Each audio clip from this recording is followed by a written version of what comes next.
মহাজন সারাদিন কি করে? এই মসজিদে এত ময়লা কেন? মহাজন, মহাজন, ওই। আসসালামু আলাইকুম সভাপতি সাহেব। ওয়ালাইকুম সালাম। আপনি সারাদিন কি করেন? এই তো মসজিদ ঝাড়ু দিতেছি। ঝাড়ু দিতেছেন, দেখলাম কি ও সভাপতি ময়লা সাহেব, কি দেখেন না নাকি? না একটু আগে ঝাড়ু দিলাম, হয়তো বাতাসে আসছে এগুলো। আর বাতাসে আসুক আর যাই আসুক, আপনি সবসময় ঝাড়ু দিবেন? ঝাড়ু দিতেছি তো, এই একটু আগে ঝাড়ু দিয়ে ভিতরে ঢুকছে। তো আচ্ছা সভাপতি সাহেব, আমি পরিষ্কার করতেছি। তাড়াতাড়ি করেন, তাড়াতাড়ি করেন, দায়িত্বটা একটু ভালো করে পালন করেন। মসজিদের হালত খুব খারাপ করে ফেলেছে।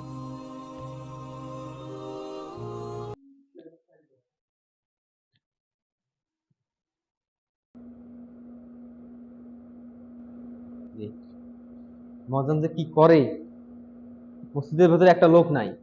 এই যে ফ্যানটা যে ঘুরতেছে, এটা বিল ওঠে না। মহাজন তো ঠিকভাবে দায়িত্ব পালন করে না। তাই তো কই, এত বিল উঠবে কেন?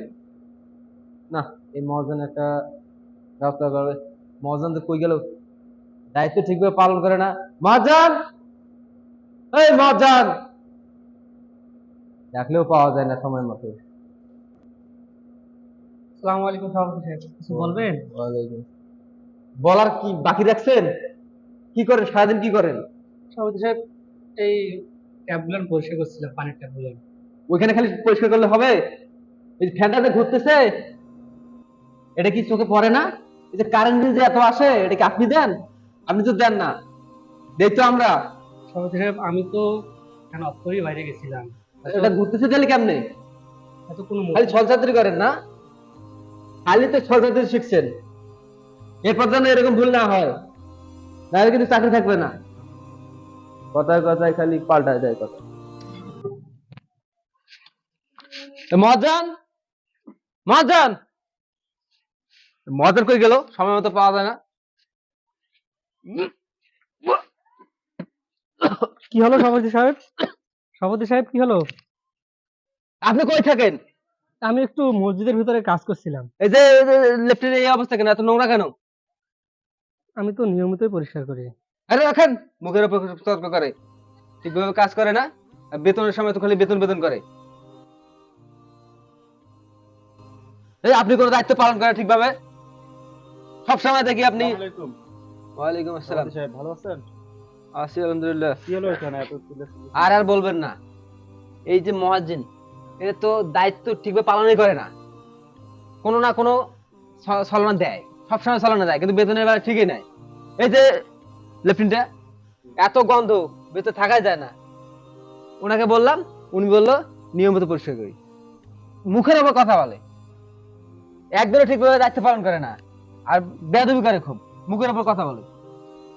না আচ্ছা, আসলে মহাদান সাহেব আমাকে একদিন বলছিল এই বিষয়ে, হ্যাঁ, কি? এই যে বিভিন্ন কারণে হয়তো বা ছোটখাটো ভুল হয়ে যায়, যেগুলোর কারণে আপনি ওনাকে ঝাড়ি দেন। আসলে এভাবে একদম ঝাড়ি দেওয়া ঠিক না। না, উনি তো দায়িত্ব ঠিকভাবে পালন করে না। হ্যাঁ বুঝতে পারছি, দায়িত্ব পালন করতে গিয়ে অনেক কিছু ভুল হয়ে যায়, আর এগুলো আমাদেরকে স্যাক্রিফাইস করতে হবে। আর তাছাড়া এই মহাজনের সম্মান অনেক বেশি। দেখেন, আমরা সকালবেলা ঘুমে থাকি, অথচ মহাজন সাহেব এই কুয়াশার মাঝে ঠান্ডার মাঝেও এসে আদান দেয়, আমাদের জন্য অনেক কষ্ট করে। তাছাড়া এই মহাজনের সম্মান তো আল্লাহ তাআলাই বাড়িয়ে দিয়েছেন। এই মহাজন আদান দেওয়ার কারণে আল্লাহ তাআলা ওই মহাজনের আজানের ধ্বনি যতদূর পর্যন্ত যাবে, ততদূর পর্যন্ত মানে ওর গুনাহ মাফ হয়ে যাবে, এবং যত মাখলুকাত তার আজান শুনতে পারবে, সবাই কিয়ামতের দিন সাক্ষ্য দেবে এই মহাজনের জন্য যে তিনি আজান দিয়েছেন। আর তাকে কিয়ামতের দিন তার গলাটা সবার উপরে থাকবে, তার সম্মান অধিক। অথচ আমরা সামান্য একটু ভুলের কারণে এই সম্মানিত ব্যক্তিটাকে অপমান করে থাকি। দেখেন, এই ছোট ছোট জিনিসগুলো চাইলে তো আমরা করতে পারি, তাই না?